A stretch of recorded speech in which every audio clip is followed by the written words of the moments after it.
Assalamu alaikum all students. I'm Razia from BHSS Kufara. My grade is ITs. Today we'll start with a new chapter, that is basic ICT skills. In this chapter we'll get knowledge about computers, the basic concept of computer, its operations, what is operating system, how it works and how it's beneficial for us, what are its functions, etc. So we'll go through first topic, that is basic computer operations. As we all know that a computer is a very useful machine. It is very important to properly start the computer, and after finishing the work it is necessary to shut down it, to properly shut down it, to legally shut down it. So if the power of the computer is switched off and the files you were working on were not closed, that means the files and the operating system may get corrupted, because we have when we work with the computer, we store our data in RAM. We know RAM is random access memory, and random access memory is volatile memory. So whenever we work with RAM, we store our data in RAM. Then if we haven't saved it, we are working on computer, so but we haven't saved our data yet, and power has gone, and we haven't shut down the computer, and it got illegally shut down because power was off. So what will happen? The data which we were working on is all lost. That means we have to save our data in order to take a backup, in order to store it in RAM. So it's very important to learn how to shut down a computer, how to first of all how to start a computer, and then how to shut down a computer, because that's very much important. That is the basic thing which we must learn first, to start a computer and to shut down a computer. And then we have operating system. An operating system, we can say, is the basic software that controls the computer, because it provides the interface between user and the computer. So operating system is nothing, it's an interface between user and the computer, because when we work with computer, we work with the help of operating system. So we have this operating system. It creates a friendly environment for a user, so that user can interact freely or with ease with the computer system. And this operating system, it provides us GUI, that is graphical user interface, which has some graphical icons which makes it very easy for a person to interact with the computer. So here we have some functions of operating system. First one is it manages all the devices of a computer and keeps track of the status of the device, stats of the device, whether it's busy or not. That means it's only the knowledge is only up to operating system.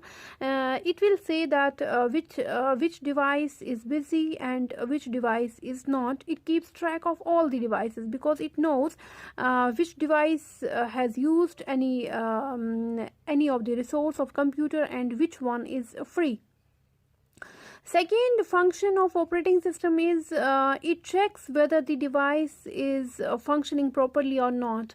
That means it has proper status of a device, whether it's functioning. For example, we have the peripheral devices. It keeps track of peripheral devices, whether they are working properly or not. And third one is it controls software resources of the computer, because in computer we have resources, we have software resources, we have hardware resources, and this operating system is the only one system which provides the resources, or which gives the resources to all the peripheral devices. And fourth function is it manages the computer and keeps track of which memory space is in use by which program, and which space is free, because it knows everything about each of the component of computer, because memory is also one of the component of computer. So it knows which memory space is used by a program and which memory space is free, so that to locate another program in that memory space. And fifth function is it manages the structure of files and directories on a computer system. Okay, because files and directories are stored in a structure that is called as tree structure. And sixth one is it keeps track of amount of disk space used by a specific file. Okay, how much space is utilized by a file on a computer. And it also allows to create, copy, move, and delete files. Okay, these were all this was all about functions of operating system. Now you have got knowledge that operating system is very important software. Without operating system we cannot interact with the computer. It's only operating system which makes us to interact with the system. Okay, and operating system has very important functions which I have discussed with you. And now we have types of operating system. In ninth class we have studied what are the operating systems, how many operating systems are there. There are a number of operating systems, but in ninth class we have studied about some operating systems. We haven't gone through in detail, but we have studied these operating systems. First one is there is a DOS operating system, that is disk operating system. We have Windows operating system, which was made by Microsoft. And we have Linux operating system, which was designed for personal computers, and it is free and open source software for everyone. And then we have mobile operating system, which that means the operating system which is used on mobiles. We have Android system, we have Symbian system, we have Windows Phone, iOS, etc. And we can say the different types of operating systems are there are number of operating systems. First one is interactive operating system, or we can say GUI based operating system. I told you sometime before, GUI means graphical user interface. So a graphical user interface is a user-friendly operating system in which commands can be entered by clicking, or we can say right-clicking a mouse. And Windows operating system is an example of interactive operating system. Windows operating system is the best example of GUI, because it has some graphical icons which makes it very easy to interact with the system. And second operating system is single user and single task operating system. This type of operating system allows only one user to do the task on the computer, and the person can do only one thing at a time. That means one person can do only one task at a time. That is called as single user, single task operating system. Then we have third operating system, that is single user multitask operating system.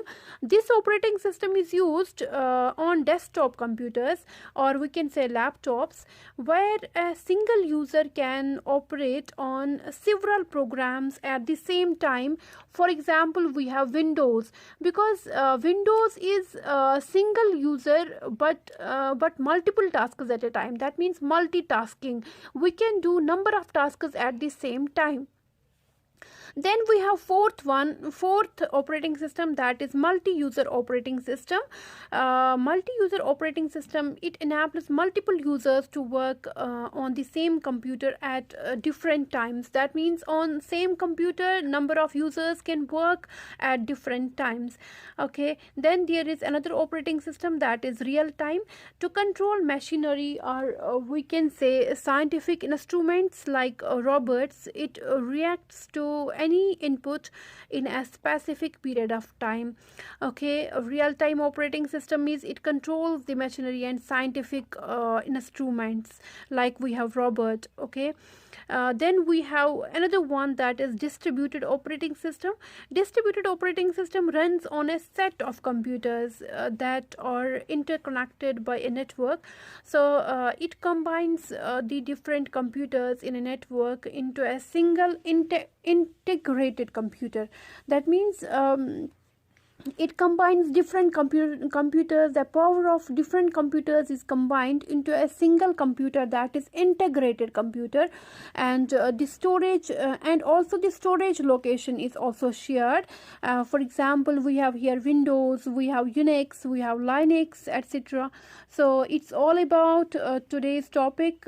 Today we have studied what is a computer, what are its basic operations, and what is an operating system, what are functions of operating system, and we have gone through about types of operating system. And from tomorrow we'll go through next session. It was session 1 of ICT, and we'll go to session 2 tomorrow, inshallah. Okay, till then, take care.